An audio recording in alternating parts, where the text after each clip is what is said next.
going to be showing you guys how you guys can log in into your TikTok on your PC. So just follow the step which I'm going to be showing you in order to log in into your TikTok on your PC. What you want to do is you want to go to tiktok.com, tiktok.com, the official website of TikTok. Now once you come over here, what you want to do is at the top of your screen you can see the login button. You can click on login. Once you click on login, it's going to give you all the method through which you can log in by using QR code or by using your phone or your email or your username or by using your Facebook or by using your Google account or by using your Twitter account or by using your Apple ID or by using your Instagram account. You can use whichever method you find easy. So let's say I want to sign up using my phone number or email. I can click on this.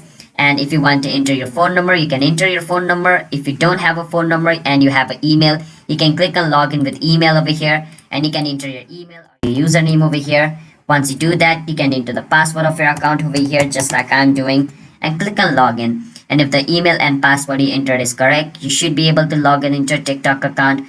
And that's one way, and this is for the website version of TikTok. If you're using TikTok on your PC by downloading it just like this is the downloaded version. You can easily download it from your web store, right? What you can do is, let me just first log out. So to log out, you can click on your profile picture, click on log out. So the interface is similar for like website version and like this version, as you guys can see side by side. It's literally similar. What you can do is just click on login and the setting page will open up and the process is same: QR, email, Facebook, Google, Twitter, Apple, Instagram. So you can choose whichever method you find easy and you can log in into TikTok.